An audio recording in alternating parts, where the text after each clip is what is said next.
like I said before the game, I mean, that's a good game. 20, 10, and 5 and hitting 4 threes. That's a pretty good game. A lot of minutes, too, for him.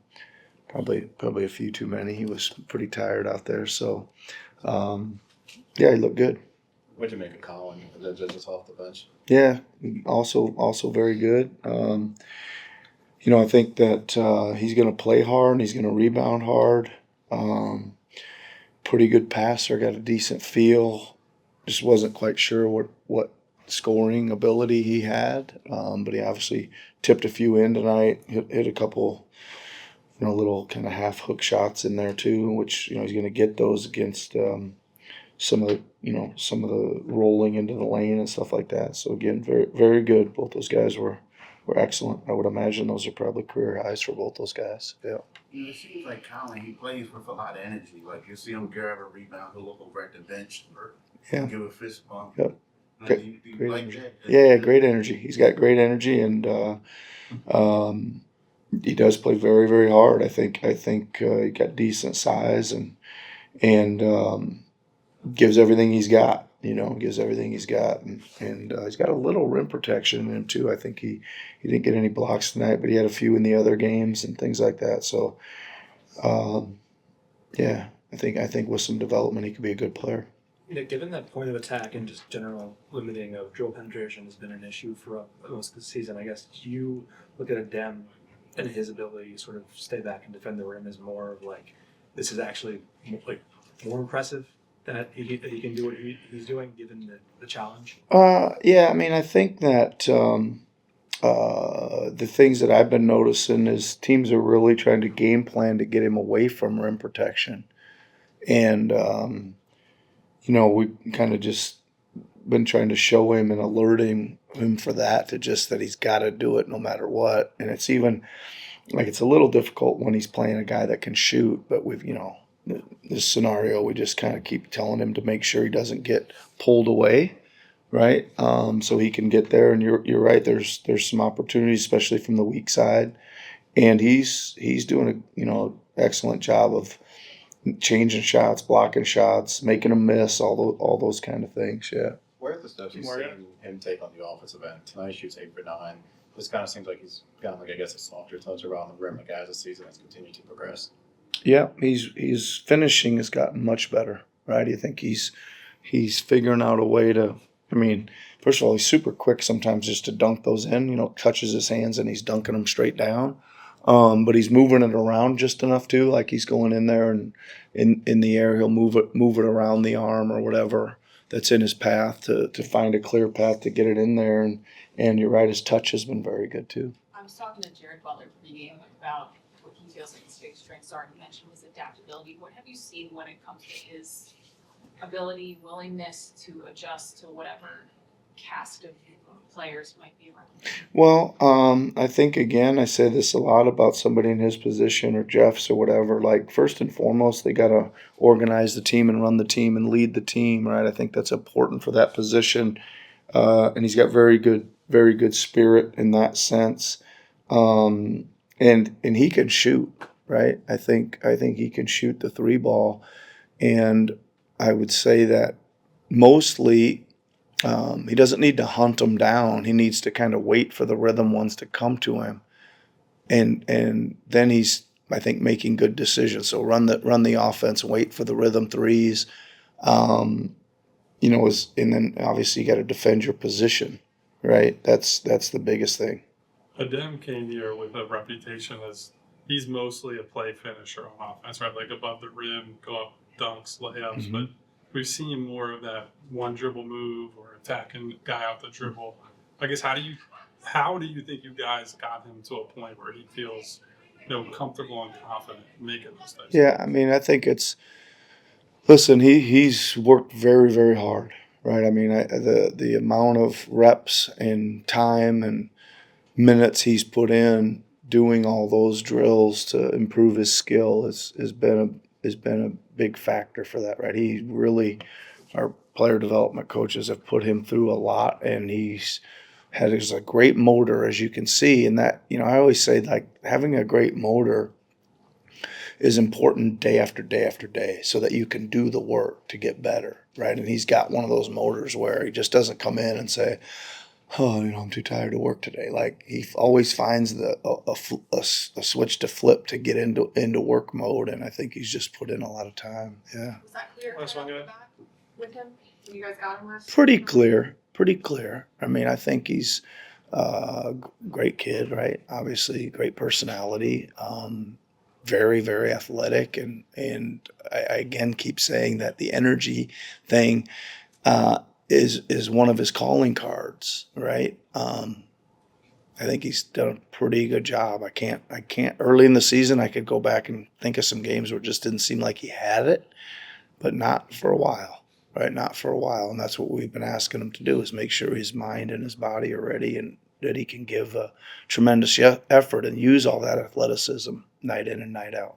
First time in your NBA career that you've known you're going to play every night for a prolonged stretch. Mm-hmm. I guess, what do you feel like? Do you feel like there's anything you've learned about yourself as a player through these last couple of months? Is this just about more opportunity to show what you know you can do? I guess, can you talk me through that? As a person or as a basketball player? As a player. As a player. I just been playing basketball a long time, and the NBA game is a different game than the college game, and just been learning just different ins and outs, different pathways for success, defense and offense, and I'm just glad this opportunity has come along. It's been a long time, but yeah. What about as a person do you feel like you learned? You grow up. Your 20s are you're very malleable. You're very susceptible to change, and I feel like even just switching teams in the middle of the year, you learn a lot about yourself and how you handle stress, how you handle change. It's a lot going on. I feel like I learned that I can be very extroverted, and I love being around people I love. So I feel like that's the main thing.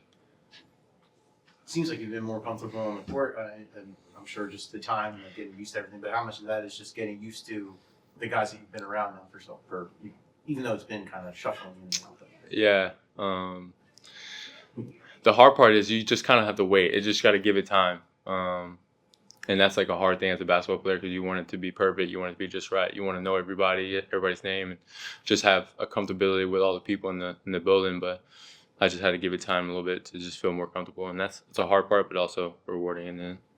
When you got here, it probably wasn't clear that Adem was going to play at all, right? Like Joel was healthy, Jerome was on his way back. What have you seen from him kind of behind the scenes since you got here between then and now? I think his play is just super reflective of his personality and his just energy and vibe as a person.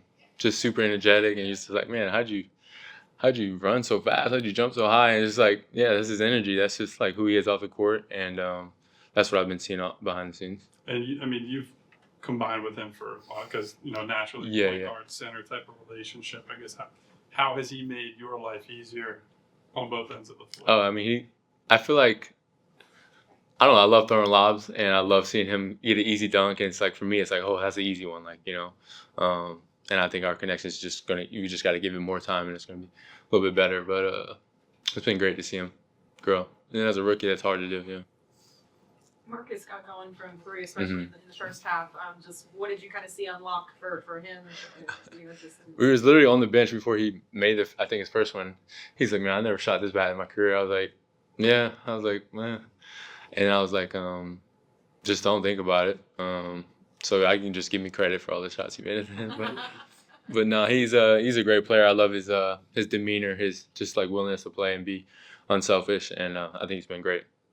As the point guard, has there been anything that you, like when Marcus comes in and Collins, or anything that you can do to like try to get them acclimated quickly? Honestly, just talking to them, and when they do something well, just being like, good job, like, being very vocal about it, because you build confidence off of just the dopamine rush of somebody saying good job in the middle of the game, when you got everything, when you're thinking about everything. So I think that's been my focus. You talked about different pathways to finding success in the NBA at this level. Can you elaborate a little more on that as far as maybe what you've learned about what leads to success here, or just you just in general, like how you feel like the pathways for you will lead to success both? Yeah, it's just different scenarios in the game where there's a pick and roll. Even on the defense end of pick and roll, you just like find tendencies within the game. It's just like a bunch of patterns, and the more you play, the more your brain recognizes the patterns, and that's what I mean here. Marcus, a lot of people never have a 20 and 10 game in the NBA. Just how does it feel to have that type of performance?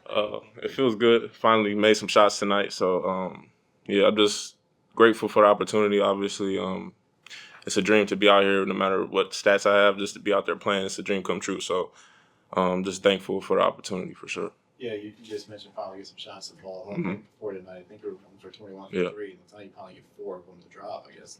How good it can feel to kind of finally see some shots fall through. I knew eventually, percentages will go in my direction. So I trusted my work, and the coaches, they never lost confidence in me, and they told me to keep shooting them, and I'm happy I did. Yeah, for sure. Kind of big picture, just what have you most learned or taken from the experience of being up with the Sixers for the last couple of weeks? It's the difference from the G is more mental. Guys are a lot bigger, a lot more physical. So that's a focus going into the offseason, to get my body ready to play 82 games and the playoffs. So yeah, that's a focus, and obviously just continuing to develop my outside shot and just taking whatever feedback I can get from the coaches and going into the offseason and working on that. You mentioned the mental challenge of the NBA. Is there a point in tonight's game where you felt like, oh, like I have it tonight, I have the hot hand? Was there a moment where it's like, I'm just going to keep taking these because I feel like I'm going to keep making these? Nah, for me, I just try to stay focused on the because once you start thinking like that, then you can either think the opposite way too. So I try to stay focused on the next possession at all times and just continue and the ball went my way tonight. A situation like this where there's lots of guys in and out, and yourself included coming in late, that could devolve into people just looking out for themselves. But it's felt like you guys have stayed together and played team basketball. So I guess why do you think that's the case, that you've all been able to? I think we just got a lot of smart players. I think for me, I take pride on playing the right way no matter what the situation is, because I think you develop good habits and you can develop bad habits. So I try to play the right brand of basketball every time I step out there. And yeah, I just think we got a good team of real high IQ basketball players. You mentioned the difference between the G League and the NBA. It's like you did obviously spend a lot of time in Delaware the last couple of seasons. Just where do you feel like you developed most there that maybe then you could apply once you did get the call up? I learned how to be a pro. I think on and off the court. I think the coaching staff down there, Coach Longo, Ryan, Micah, all those guys, they helped develop me on the court as well, just taking little stuff, and because they have a lot of experience at the NBA level. So I took advantage of it, and I'm just grateful that they're still here. They're supporting me full fledged. So I'm grateful for them. There was a period of time where your first 10-day ran out, and then you didn't get signed, I think, till like the next day. What was that? However many hours that ended up being like, what was that period like? Did you think you were coming back? Did you think, oh shoot, I gotta figure something else out? Like, just what was that period like? I was told to stay around, but so I just stayed in the gym, and it wasn't a guarantee. They told me they let me. They were open and honest about that, but I just stayed around. I went back to Delaware actually just to stay in the gym and stay ready, and I got the call. So I'm grateful for the opportunity. What do you feel like you just have proven during this short stretch? Because even before you started making shots, Nick Nurse was up here a few times being like, he's playing well. Like, and so what do you feel like are kind of the maybe smaller, under the radar things that you did do well before tonight? For me, it's just try to affect the game. Shots are going in, shots are not going in. Just try to while you're on the floor, try to do something to affect the team in a winning way. So just playing hard as I can, crashing the boards, trying not to miss any defensive assignments, just being a good teammate. And I don't think I proved anything. I think I'm still got a long ways to go, but this definitely felt good tonight to get the ball rolling. Going off of that, do you feel like the fact that your play is not predicated on just making shots, like Nick is still saying, like you're playing well beyond that, is that validating to you? Does that take pressure off of you? No, because obviously I want to make shots, but yeah, I mean, like I said, like they've been telling me you're playing well. Like once the shot falls, it's going to complete everything. The game's going to come together, and I think that's what happened tonight. So like I said, I'm just grateful for the opportunity and the confidence that they have in me to keep shooting. What's the best advice your brother has given you just as you've sort of embarked on your NBA and professional basketball journey? Just stay in the moment. While you're out there, just take it all in. And not a lot of people get to do this. And just take full advantage of the opportunity, play as hard as you can, and trust your work, and then you can live with the results.